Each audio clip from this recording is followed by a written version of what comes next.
All right. Good morning, good morning, good morning. I am so pleased to be here with you all today. Thank you for inviting me. And I'll just say your pastor was an excellent student, so he did very well. And so I was very proud of him in the class. And this is actually a topic that's near and dear to my heart because, as I say, when I'm teaching this class, I did not know any of the things I'm going to be teaching you today or talking about today. We're not teaching per se, but talking about today. And I had many health issues because I didn't practice many of these principles. And so as I learned them, especially becoming a Seventh-day Adventist and learning the health message, I began to implement many of these things into my life, and I saw dramatic and wonderful changes. And so I try to be someone who practices what I preach or what I teach. And so that's why I'm very passionate about health. Let's pray and we'll get started. Dear Heavenly Father, thank you. Thank you so much for this beautiful Sabbath day that you've given us to come together and talk about your health message, because you desire for us to prosper in all good things, including our health. And so I just pray that you'll be with me as I speak today. And I just thank you so much and pray that the hearts will be open, minds will be open, and that if there's anything that anyone hears that they need to really consider, that you'll put it in their heart to do so. I thank you so much for this moment in time. We thank you in Jesus' name. Amen. Okay, so the class actually is, it's called Healthier Living, but we use the acronym CREATION to bring about the health principles that we'll discuss today. Because every principle of creation is for our health, right? Everything that happened in the beginning, in the book of Genesis specifically, was God's message for his creation, right? That's where it all began. And so each one of these letters actually presents a different principle of health. And it's fitting that we start, which way? Each principle is built on the foundation of choice, right? Making good choices. Choice is one of God's greatest gifts, if we think about it. And he expects each and every one of us to make choices for life, right? Every choice that we make either leads us in one direction or the other. And I always start this module by asking my students, and I'm asking you today, to think about the number of choices that you needed to make between the time you woke up this morning and the time you're sitting here right now. How many choices did you need to make? Infinite, right? Just in this little bit of time that we've been awake for this morning, to decide whether you're going to get up, what you're going to wear, what you're going to eat. Am I really going to go to church today? Do I feel like it, right? Every moment of the day, you are making choices. And so it is very important, the choices that you make, right? And if we go back into the garden, that is the test that God gave Adam and Eve in the beginning, a choice, right? Of all the trees in the garden, you may freely eat, but of the tree of the knowledge of evil, you may not eat, or you will surely die. So he gave them a choice. Are you going to choose life, or are you going to choose death, right? And every day they had to wake up and walk past those trees and decide, am I going to choose life and eat of the tree of life, or am I going to choose death and eat from the tree of the knowledge of good and evil? And we have to do the same things. And I always mention, I said this earlier, if it would have been interesting or I think helpful for Adam and Eve if God had put that tree of the knowledge of good and evil on some mountaintop, right, that they would have to scale, and maybe it was on the edge of that cliff, so they'd have to work really hard to choose death. But he didn't do that. He put it right in the middle of the garden with the rest of the trees. Why did he do that? He did that because our choices are right at our fingertips, right?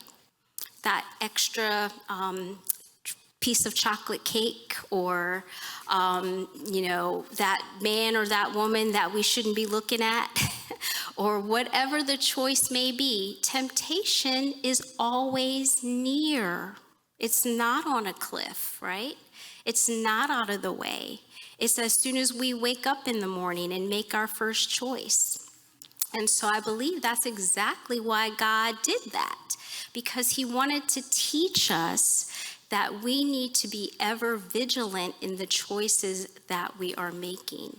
And we need to make conscious decisions that are made out of knowledge, right?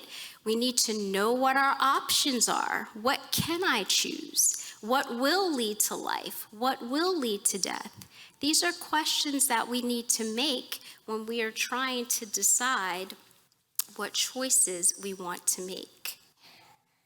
We live in this country that allows freedom of choice, right? That's why people beg, borrow, and steal and come across, treacherous waters to get to America, because we are the land of the free. And this quote from Thomas Jefferson says, "Freedom is the right to choose, the right to create for oneself the alternatives of choice. Without the possibility of choice, a man is not a man, but a member, an instrument, a thing." God gave us freedom of choice because it makes us who we are. And if we give our choice to someone else and allow someone else to make our choices, we essentially become their slave. And nobody wants to be someone else's slave, right? And this is a gift from God to give us freedom. And we need to make sure that we make choices and exercise our choices in a way that promotes freedom as we go throughout our lifestyle and our lifespan. So choice is the foundation of good health, right?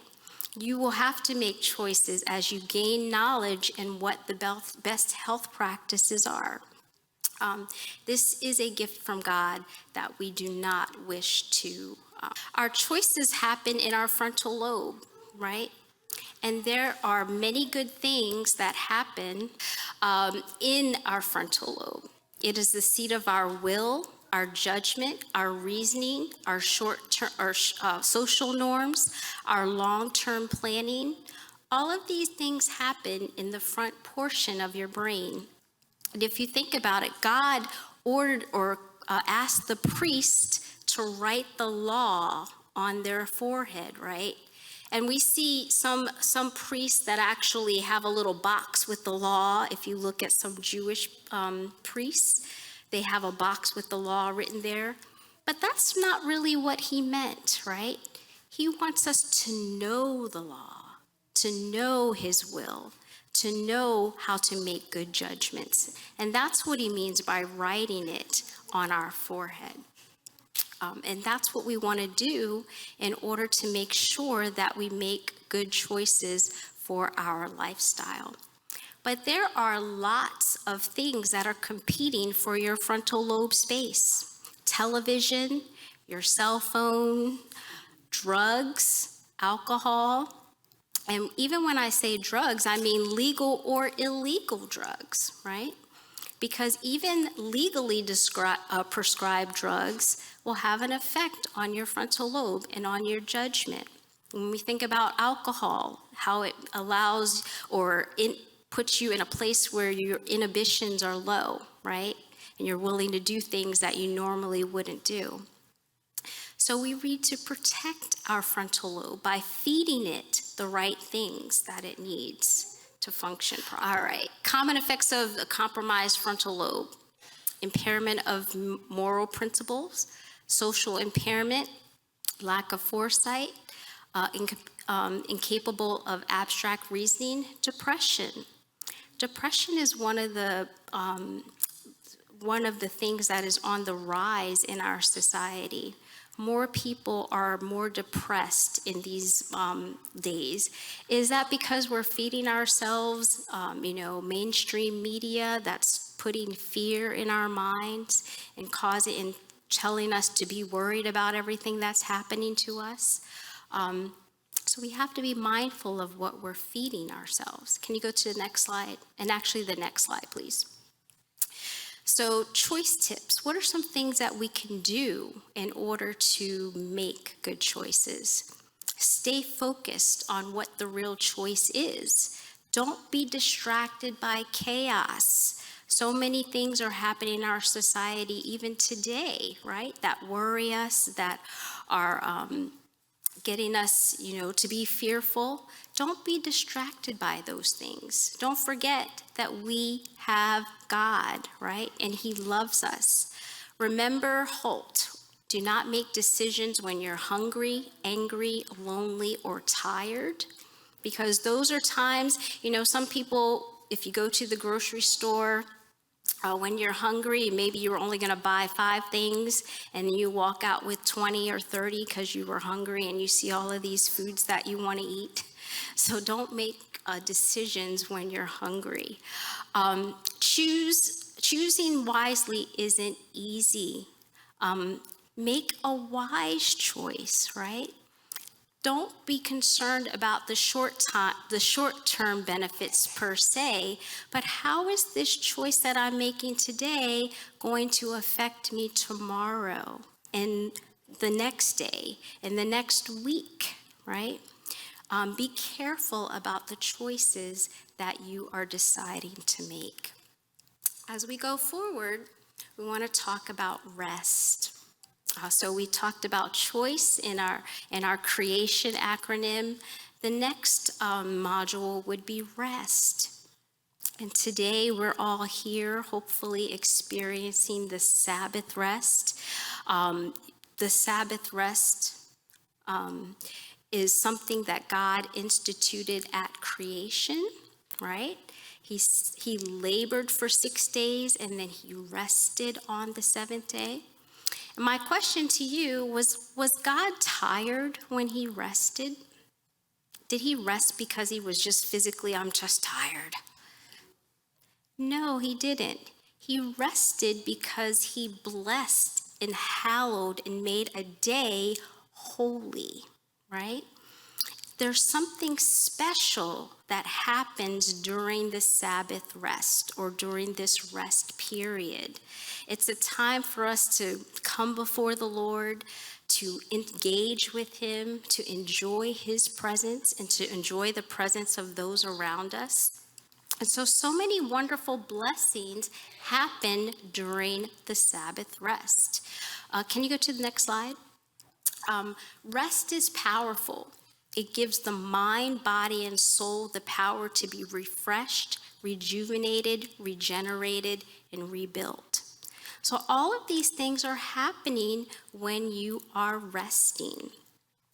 The same is happening on the Sabbath day, but it's also happening with physical rest as well as mental rest. When we talk about physical rest, we're talking about sleeping, right? We're talking about actually laying down and taking a break from the day. All of us, whether you are a night person or a morning person, were built for rest during the evening, right? God started creation with night, right? He had night and then day. So we all need that rest during the evening time. We should be resting for at least 7 to 8 hours. How many of us actually do that? All right, we got a hand over here. Why is it important to get 7 to 8 hours as opposed to 4 hours or 6 hours? It's important because you need to go through the sleep stages or sleep cycles.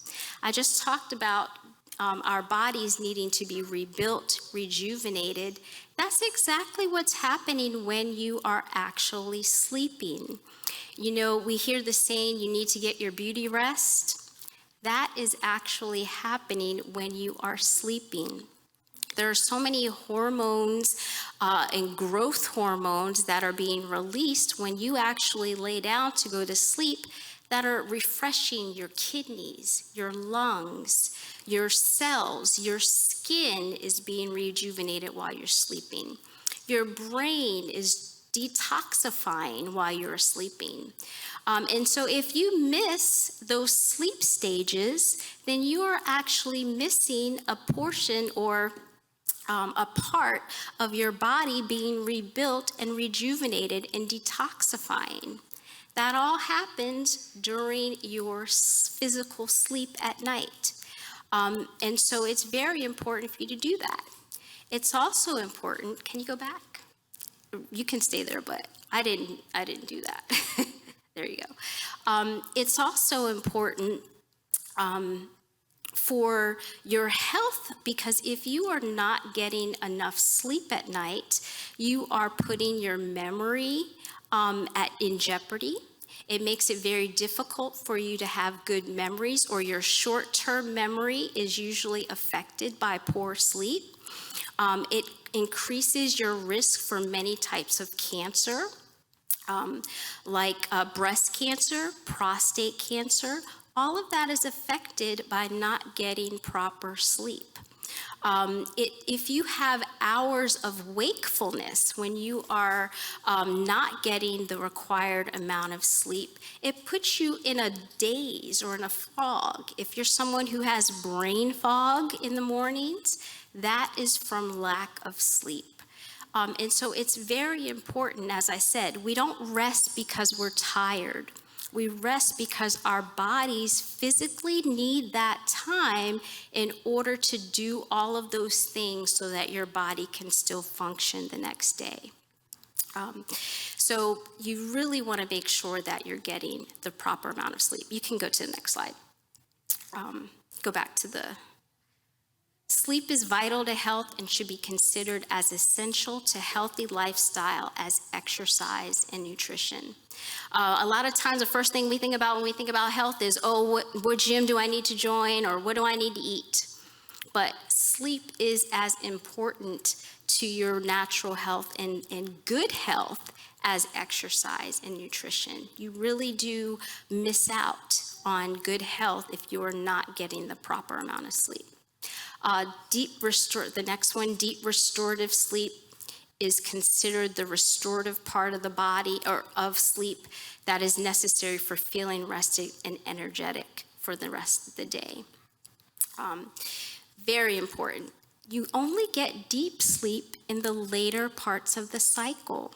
So if you are someone who wakes easily, then you can be sure that you're not getting that rejuvenation, not to your just energy, but to your actual organs, which need that sleep and need that rest time. Okay, you can go to the next one, thank you. Hormones that impact your sleep. Melatonin is the precursor to good sleep. It synchronizes your rhythms, stimulates your immune system, guards your nervous system, coordinates your physiological rhythms. If you think about it, we are cyclic people, right? We operate on a circadian rhythm.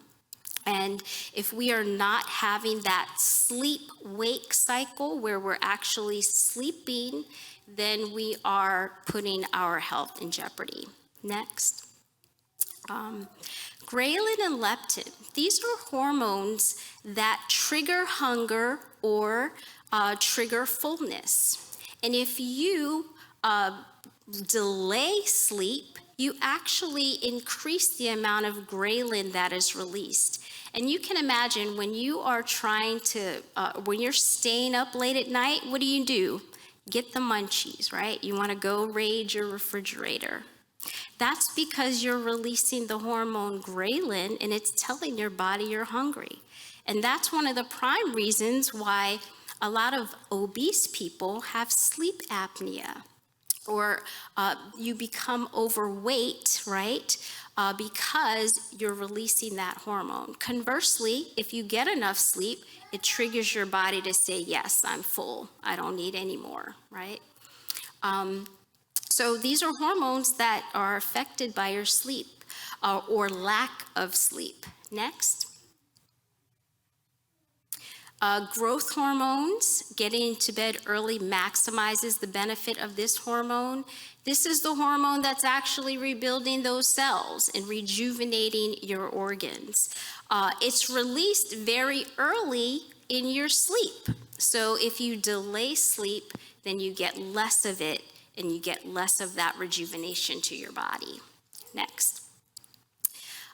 Getting a good night's sleep includes getting a good day's sleep, right? Plenty of sunshine, fresh air, physical activity. Have a light supper early. Your last meal should be at least 2 to 3 hours before you go to bed. I know a lot of people like to eat a heavy meal and go to sleep because it helps them go to sleep. But what's happening in your stomach at that time, when you sleep, your stomach wants to shut down so that all of that other rebuilding and rejuvenating can take place. Digestion slows when you are sleeping. And so the food that's still in your stomach is actually in there fermenting and rotting. And you're not actually going to get the benefits from that food because it's gonna be mush and the nutrients are not going to be available to you. So you want to eat your meal at least 2 to 3 hours before you go to bed so that you can digest as much of it as possible so that it does not interfere with what your body wants to do in the other areas of your body. Maintain the regular sleep-wake cycle even on the weekends. I know we want to sleep in late on Sunday at least, right? We want to sleep late, but that messes up your rhythm. So you really want to maintain your sleep-wake cycle every single day. Remove all conflict before you go to bed so that you can just lay down, relax, right? Get that rejuvenated sleep. Next. Just some other tips: relax before bedtime, no stimulants, coffee or caffeine before you go to bed. Maybe take a bath before you go to bed so it can relax your muscles. I know I'm someone, it's very hard for my brain to shut down when I go to sleep, but a relaxing bath could do that. Next. So energize your life with daily, weekly, and annual recreation, relaxation, and meditation. Even during the day, take some time to stop thinking about your work that you're concentrating on and just relax with some inspiring book, something that you enjoy. And don't forget those annual vacations where you can take several days away to enjoy and relax. Next. Environment, renew your soul. You can go next. Your environment is the living space you find yourself in at any given time. Next. It's what you hear, what you see, what you smell, what you taste, what you touch. So we want to make sure that we understand we experience our environment through our senses, right? Everything that you're doing around you, what you see, what you're watching, what you're hearing, constitutes your environment. Most of us spend our time indoors, right? It shows, the EPA's research shows that Americans spend at least 90% of their time inside. But you should know that the air inside could be up to 2 to 5 and even more times more polluted than the air outside. And in fact, it is one of the top environmental risks for public health. Can you go to the next slide? What is that coming from? It's coming from your household cleaners, pesticides, foams, furnaces, compost wood products, your carpeting, gas ranges, garbage cans, your personal care products. stuff you're putting on your hair, the lotion you're putting on your skin, the soap that you're using. Manufacturers want to use the cheapest products they can find to produce that product, and most of the time they try to make a chemical derivative of a natural product because that's cheapest for them to make and to sell it to a profit. So they don't necessarily pay attention to the effect of the chemicals that they're using in their products. When you rub something on your skin or put in your hair, it gets absorbed into your skin. And if your body is receiving that toxin, it doesn't know what to do with it. And so it becomes toxic to the body, and it has to find a way to rid itself of that particular toxin. And so one thing that it does, if it can't get rid of it easy, is that it puts it in a fat pocket, and it will attach it to your hip or wherever you store your fat. And it will stay there until it can find a proper way of detoxing that particular toxin. So sometimes you may be exercising your heart out, trying to get rid of that extra fat pocket, and it's actually a toxin that your body needs to actually find a way to detox, to get it safely removed from your body. It's not that you're overweight because of your eating. It could be because of the chemicals that are actually being stored in your system. Next slide. God, in his infinite wisdom, he knows all things, and he created all of these wonderful plants that we can use in our environment that will help to draw those toxins out of the air. And so there are several plants here and many more that we can use, we can buy and put them in our environment so that we can remove those toxins from the air and clean our internal environment. Something else that I want to say, make your home an oasis. When God created, in Genesis, when God created, 6 days he labored and 7th day he rested. I always say he didn't create Adam and Eve on day one, right? And then decide, oh, wait a minute, I forgot. They're probably going to need some light. Oh, wait a minute. Oh, I probably should get them some food. And you know what? They probably need some friends. Let me make them some animals, right? He created with order. He created everything that Adam and Eve would need, and all of creation would need, before he created Adam and Eve. He laid everything out with organization. And I say that because I want to ask you, how ordered is your home? Is it a place that exists with order, where things run smoothly, where you are bringing things into your environment that make it a place, an oasis, a place of peace, a place of comfort, a place where others can come into and enjoy being in your presence in an ordered manner? What is your attitude? Are you someone who is approachable? What kind of environment do you have that exists around you? I know there are some people that, just by the way that they act or speak, you can be a little afraid to even approach them, to ask them, a question because of the way that they present themselves to you. Is that the kind of environment that you're creating around you? One where people are worried or, hesitant to interact with you because you haven't created an environment that's inviting?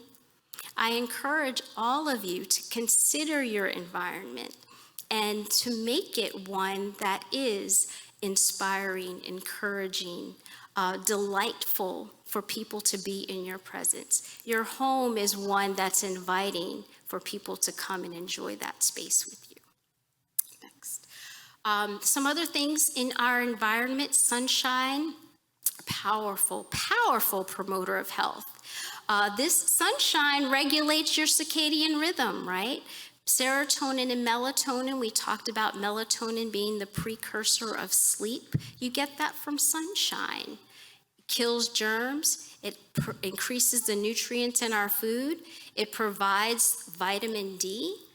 One of the things I think you probably all have heard is that people with COVID actually have very low vitamin D levels or are vitamin D deficient. Just getting out in the sunshine can change that and reduce your risk of getting particular diseases. It enhances your immune system. Your immune system, we know, is your internal Army, Navy, Air Force, Marine, Space Force. That's inside of you. That helps to fight cancer and heart disease and all of the things that we have to battle, viruses, bacteria. Just getting out into the sunshine can fix that. Next. The benefits of fresh air, all there, decreased anxiety. Again, we spend so much time inside. Get outside, take some good deep breaths because it will do all of these things to enhance your environment. Next. The blessings of water, hydrotherapy. Hopefully you are using hydrotherapy. The next time you have a headache, instead of grabbing that Advil or Excedrin, stick your feet in some warm water and put a cold rag on your head and wrap yourself in a blanket. And that's going to actually increase your blood circulation to help to get rid of that headache. Something I do when I feel like I'm getting the sniffles or a sore throat, I take a hot and cold shower. Some of you may do that. 3 minutes hot water, as hot as you can take it. 30 seconds cold water, and you just rotate 3 times, as if 3 times. Hot, cold, hot, cold, hot, cold. And if you're able, take a nap. If not, that is still good. It will boost your immune system to help you to overcome colds and things like that. Hydrotherapy is powerful, and I highly encourage you to consider it as opposed to popping that pill for a problem that you're having. Next. The benefits of natural remedies. Again, God, in his infinite wisdom, has given us everything that we need in nature to take care of our health. Hopefully you're all familiar with activated charcoal. That's something that everybody should have in their medicine cabinet. It's excellent for internal use as well as external use. The same with aloe vera. Aloe vera water, you can drink it. You can put it on your skin. If you have blemishes on your skin, aloe vera is excellent for that. Also very good for your hair. Garlic, antibacterial, antiviral, anti-everything. I know people don't like to eat garlic because they don't like the way it smells, but it is excellent for your health. Tea tree oil or essential oils in general are great for your skin. You can use them internally or externally. Use them for aromatherapy. For your senses. And there are great websites that you can use to look at the benefits of essential oils. Next. Activity. So we're moving along. We're on activity. When we're talking about activity, most people are thinking just exercise, exercise. But first, I want to talk about mind activity, your brain. You should think about your brain as a bicep, right? It should be considered a muscle that you must exercise. Because if you do not exercise your brain by gaining knowledge, wisdom, then you are going to lose brain cells. If you can go to the next slide. Your brain cells, you use them or lose them, right? If you are not exercising your brain muscle and growing your brain, then you are going to begin to lose brain cells. The good thing is you can re-establish them, but why lose any if you don't have to? You want to exercise your brain through puzzles, through books, through Bible study, right? Comparing scripture with scripture is one of the best things you can do for brain health. Learning a new language, something you can do. I usually tell my students, try to draw with your non-dominant hand, because that is really exercising your brain. One thing you don't want to do is just stick to comic books or television. That's actually mindless. It's taking you in the opposite direction. So you want to do things that are stimulating your brain. And a fit mind leads to a fit body. Next slide. Oh, I'm sorry, I forgot. Breakfast is your brain food. Breakfast is important for learning, memory, physical well-being in both children and adults. If you can go to the next slide. You want to eat foods that are low on the glycemic index. And what that means is it will help to have slower digestion. You'll feel fuller for longer. You'll eat less. You'll perform better. So what do you want to eat? Complex carbohydrates. Like fruit that is whole. You want to eat the whole fruit, not just the juice, because the juice is really just sugar. And that's actually going to spike your blood sugar and cause problems. So you want to eat the whole fruit so you can get the fiber, the fat, and the protein that are in the entire fruit. Beans, legumes are excellent brain food for breakfast. I know people don't eat beans or legumes for breakfast. You're usually eating a cereal, but those are some great foods that you want to eat. Optimize your brain activity by physical activity, reduces the loss of density in your brain, increases your brain volume. This is exercise, delays the onset of dementia and Alzheimer's, improves neural and cognitive function. Next. So physical activity, we're talking about 250,000 deaths that are attributed to the lack of regular physical activity. It's impacting heart disease, diabetes, depression, your immune function. Sitting disease is now considered worse than smoking in terms of its risk for poor health and your risk for disease. So other benefits of physical activity, enhance positive mood, self-esteem, cognitive function. You want to exercise as much as possible. Next.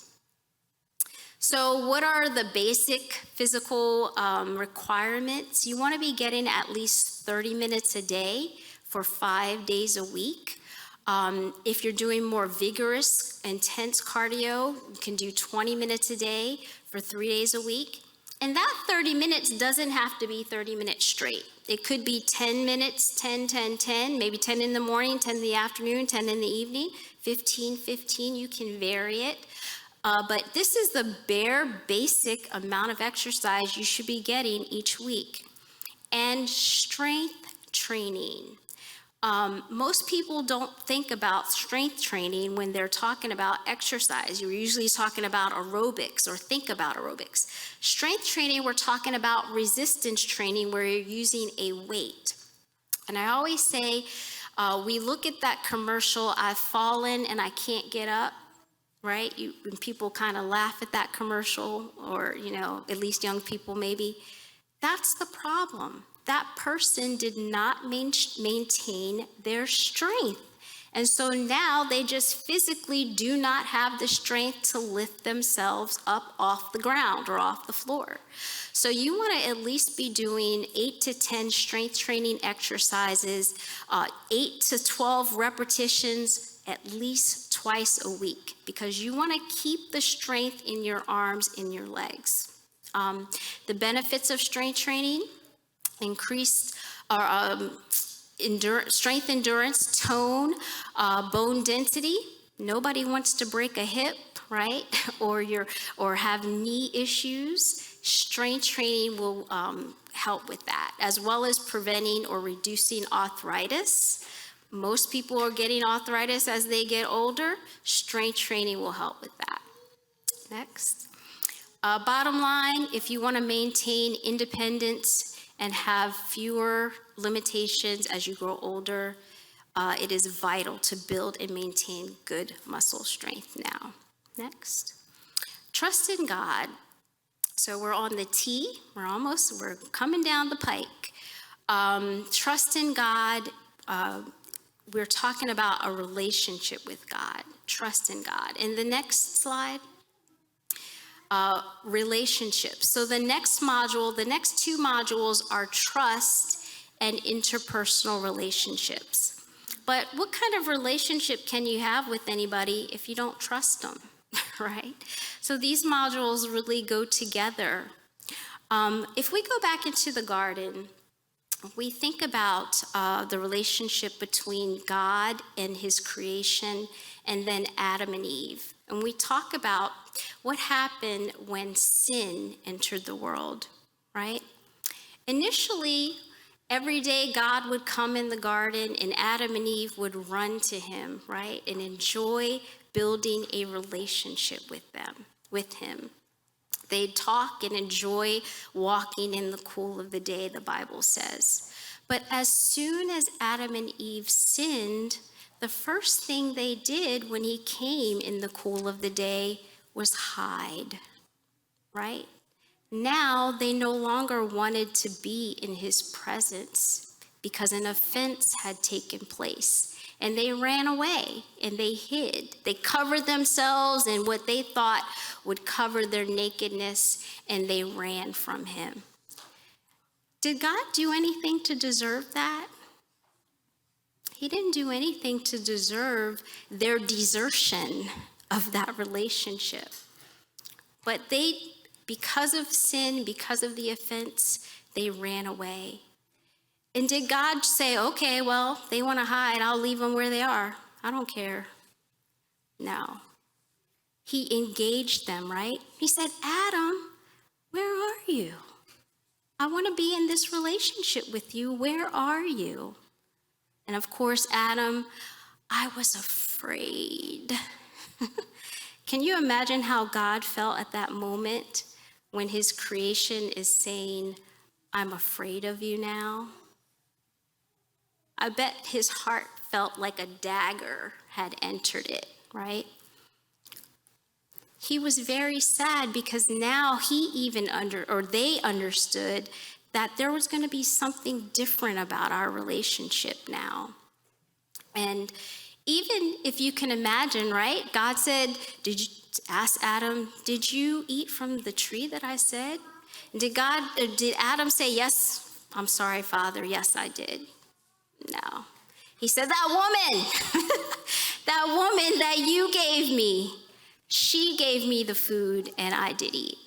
So he started to blame Eve. Now, of course, she did do that. That was true. But now I can imagine that Eve, wherever she was hiding, she probably, Adam, she was probably upset with Adam at that point, right? Because now he ratted her out. Instead of just taking it for both of them, he blamed it on her. So now not only is the relationship between God and man impacted, now the relationship between Adam and Eve is impacted. And don't we kind of do the same thing when we're in relationships with people and offenses take place? You know, maybe every day, as soon as they called, we answered their phone or called, sent them a text right back. And now they've done something that we don't like, and we see their number on the caller ID. I'll call them later. Or, you know what, I'll send that text a little bit later. I don't feel like talking to them. The same thing happens to us today in our relationships, especially when offenses take place. But God didn't abandon Adam and Eve, And we shouldn't abandon our relationships, even when bad things happen, right? We want to reconcile. We want to forgive. We want to do all of those things because not only will we be offended by other people, but sometimes we offend ourselves, right? We don't always do things perfectly. And so we should have a forgiving attitude, right? One where we want to reconcile the relationship. But does that mean that the relationship just goes back to the way it was? Does it have to go back to exactly where we're spending all of our time together and walking in the cool of the day? Does that have to happen? No, right? God loved Adam and Eve, but he said, you know what? You got to get out of my garden. I want to fix our relationship, but you got to go for right now. And sometimes we have to do that. Sometimes our relationships may have broken down to a point where we have to separate, but that doesn't mean it has to stay that way. We can reconcile. The dynamics of the relationship may change, but that doesn't mean we harbor ill will or bitterness towards the other person while we try to reconcile that relationship. That's God's example for us. If you are harboring bitterness and anger and unforgiveness, that's not necessarily hurting the other person.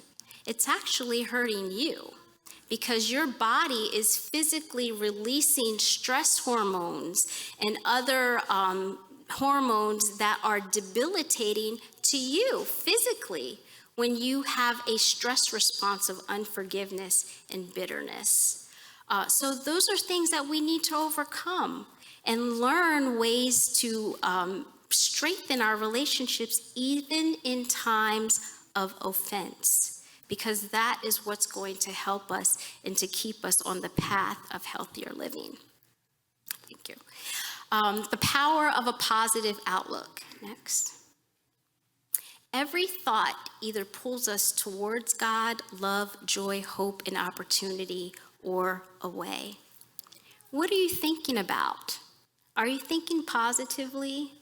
How do you describe situations? Let's say, you have a date with someone and they're late. Is the first thing in your mind, oh, they probably got in an accident, let's call the police? Is that the first thing that you're thinking? Or are you giving them time to get there? How do you process things?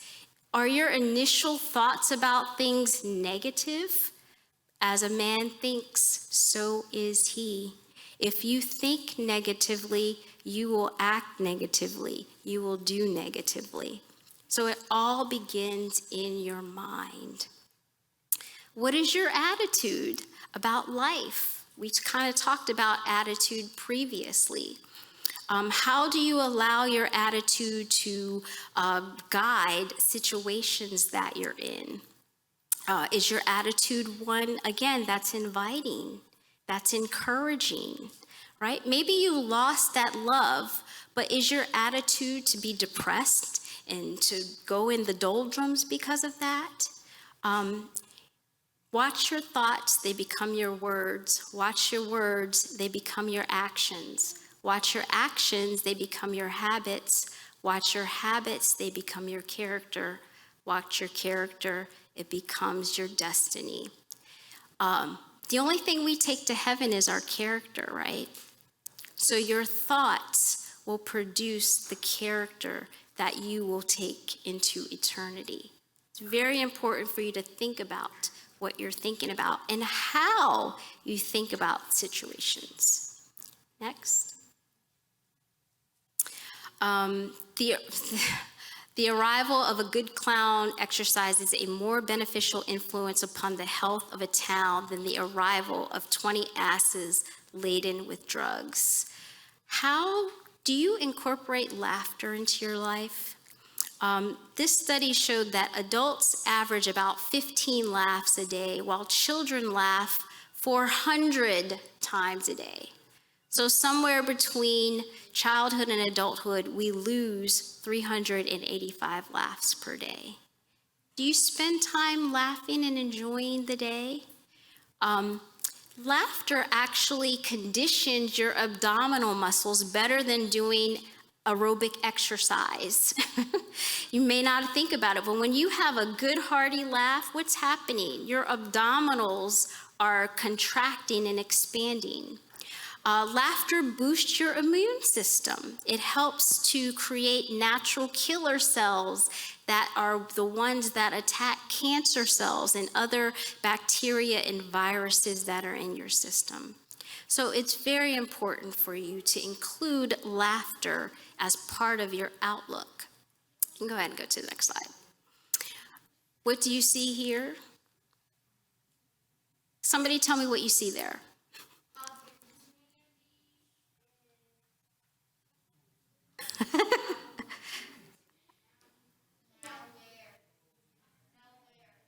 Okay. Okay, we got it. Do you think its opportunity is nowhere or opportunity is now here?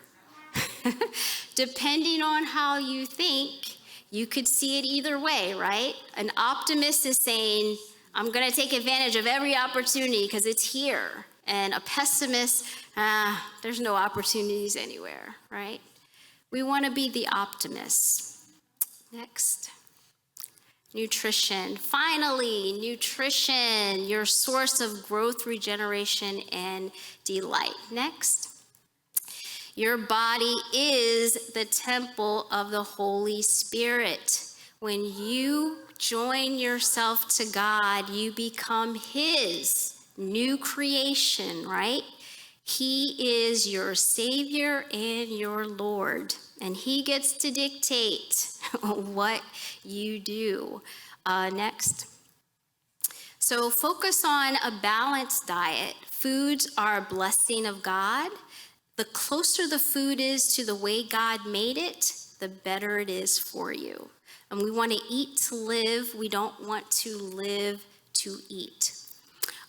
These next slides, God, in His infinite wisdom, He created foods that actually look like our body parts, right? If you look at this cluster of grapes, it actually looks like the alveoli system of your lungs, right? And the grapes are excellent food for your lungs as well as your blood. It will help to detoxify and purify your lungs as well as your blood. So eat grapes because they look exactly like your lungs. Next, the walnut looks just like your brain. The walnut is excellent brain food because of its omega-3 fatty acids. Nuts in general are actually great brain food. But if you look at those pictures, they look exactly the same, right? The walnut even has the division in the hemisphere of your brain. Next. Just as ginger looks just like your stomach. Ginger is an excellent food if you have nausea or stomach pain. You should take some ginger. Have some ginger tea. Next. Kidney looks like the kidney bean, right? Exactly like the kidney bean. If you have kidney stones, eat yourself some kidney beans because it will help you to pass those kidney stones, and it's also just excellent for kidney health. Next. Broccoli, the little pieces on the top of the broccoli head look just like that is a magnified cancer cell. Broccoli is excellent food for you to eat so that you are reducing your risk of cancer. I think it only says prostate cancer up there, but breast cancer, cervical cancer, broccoli is an excellent cancer food. Avocado looks just like this lady with her little baby bump. Avocados take 8 to 9 months to ripen just like a baby. And they are excellent food for ladies who are pregnant with the folate. They're also excellent cholesterol food. So men, you can eat avocados as well. If you have high cholesterol, you should eat avocados. They are much better than even the statins that a doctor will give you. Those statins will have other issues. Next. Finally, the sweet potato looks like the pancreas, and it is excellent food. The pancreas is in gallbladder are needed for insulin, right? We talk about diabetes. The sweet potato is excellent for your glycemic index we talked about earlier for diabetes. And pancreatic cancer is one of the worst cancers you can get because it has a very low survival rate. 90 to 95% of people who get pancreatic cancer die. And sweet potatoes will help to overcome that. Next. So the risk of meat eating, we have heard many of those things, has been linked to all of these particular diseases.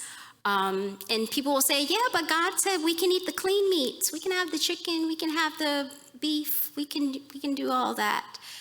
Yes, flesh food can be eaten, but God said do not eat the blood of the animal, right? The life is in the blood. But most of the foods that you're getting from the grocery store, than flesh foods, have blood in it, right? If you go to your regular, you go to your fine dining restaurant and get a steak, they're asking, how do you want it, right? Rare, medium rare, people will say. That means they're not gonna cook it and the blood is gonna be runny, right? So most of the flesh foods, whether it's clean or unclean, still have the blood in it. Why did God say don't eat the blood? Anybody want to answer that? Say that again. It is bad for your body. Good answer. When you go to the doctor, what's the first thing they want you to do? Blood work. Markers right? In your blood that tell what your life is, right? If you have high cholesterol, HIV, if your protein levels are too high, all of that can be understood by looking at your blood. And when those animals are slaughtered, if you ever look into it, you'll see that they release a lot of stuff into their blood.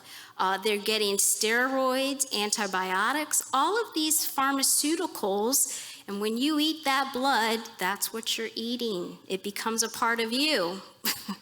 And so that's why God said, do not eat the blood. So you can eat flesh foods, but there is a risk.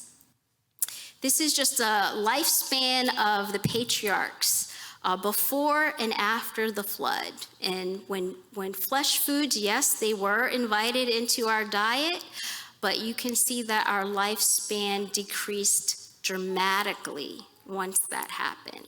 Next. Dietary fiber. This is something that only comes from plant foods. So you cannot get fiber from meat at all, from flesh foods. You get it from your fruits, your vegetables, your legumes, your whole grains, your nuts, and your seeds. Next. The recommended intake of dietary fiber is 20 to 35 grams per day.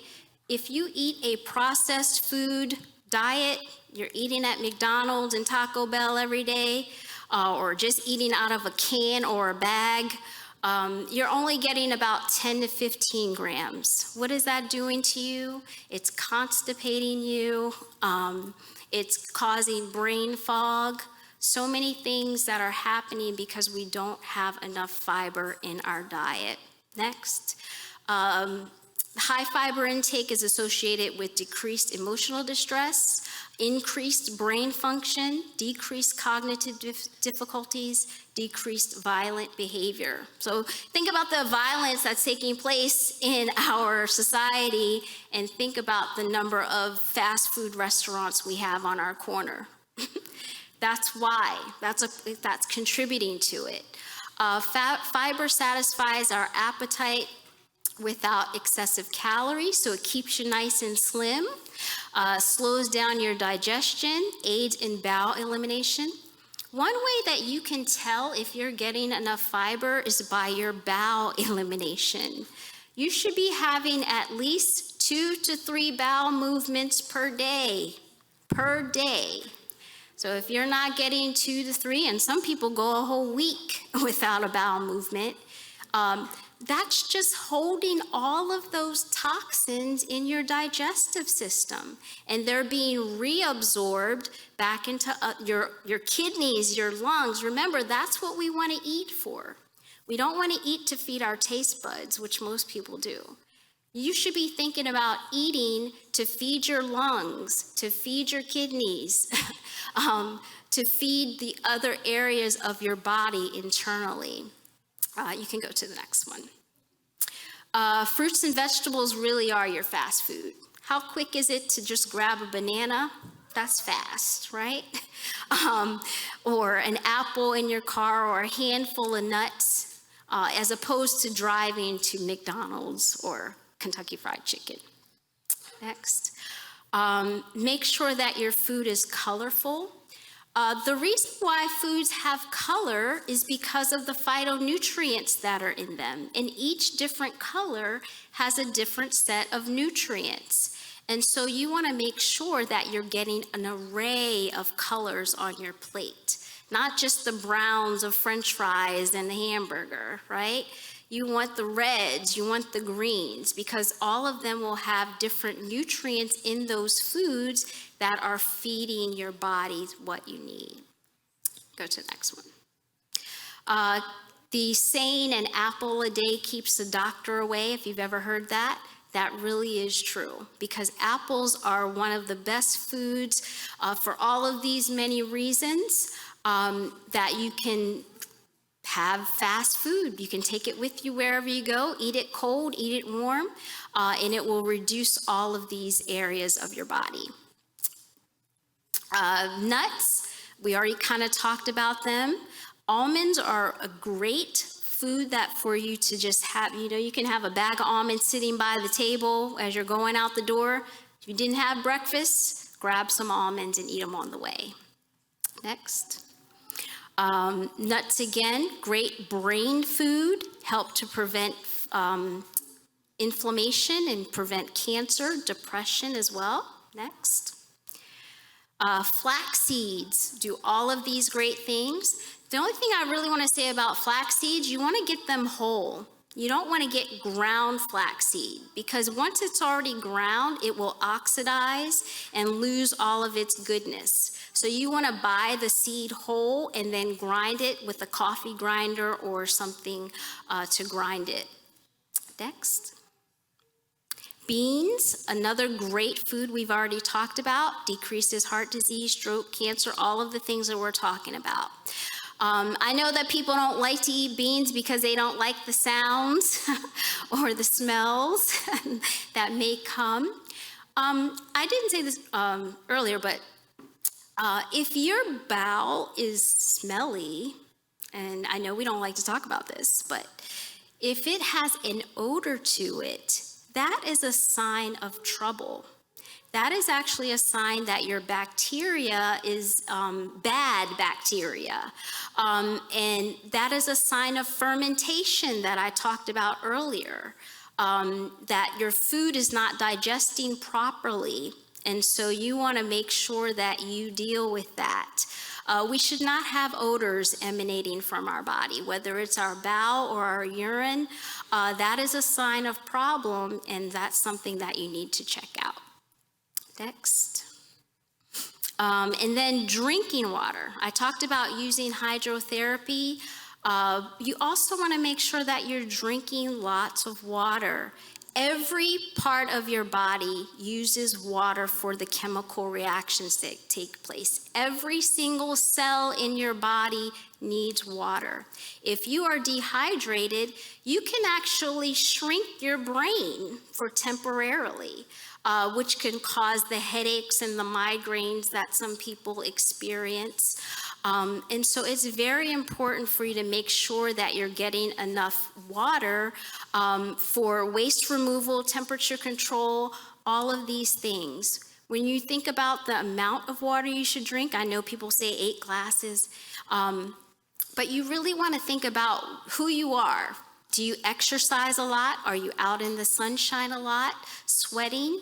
But a good rule of thumb is to take your body weight, divide it in half, and you want that in ounces. So if you weigh 100 pounds, you want at least 50 ounces of water each day. And if you exercise and outside sweating, you want to get a little bit more than that. And finally, I think it's my final slide. There are many ways of practicing the healing art, but there is only one way that heaven approves. God's remedies are simple agencies of nature that will not tax or debilitate the system through their powerful properties. Pure air and water, cleanliness and a proper diet, purity of life, and a firm trust in God are remedies for the want of which thousands are dying. When we think about our country, we spend trillions of dollars on health care, but we are one of the sickest nations in the world. God has given us natural remedies to cure all of this. Yet these remedies are going out of date because their skillful use requires work that the people do not appreciate. Fresh air, exercise, pure water, pure and clean water, sweet premises are within the reach of all with but little expense. Drugs are expensive. You know, a lot of people say, I don't want to buy organic food because it costs so much. Do you want to pay now or do you want to pay later when you're paying for those pharmaceutical bills? And the taxing of sickness and disease, right? It's actually easier to prevent disease than to get better once you've gotten sick. So do you want to pay now or do you want to pay later? Both in the outlay of means and in the effect produced upon the system. Drugs do not cure disease, right? They just send the symptom, they medicate the symptoms for a little while. If the drugs actually cured you, then you wouldn't need them anymore, right? You would take it, it would help you, and you'd be done. But most people have to take drugs every single day. They have to keep taking them because it didn't cure them, but God's remedies will cure you. And so I pray that you will consider these health principles, as simple as they are, 8 little principles that can help you to overcome every sickness and disease, because it is not God's will that we are sick and unhealthy. Thank you.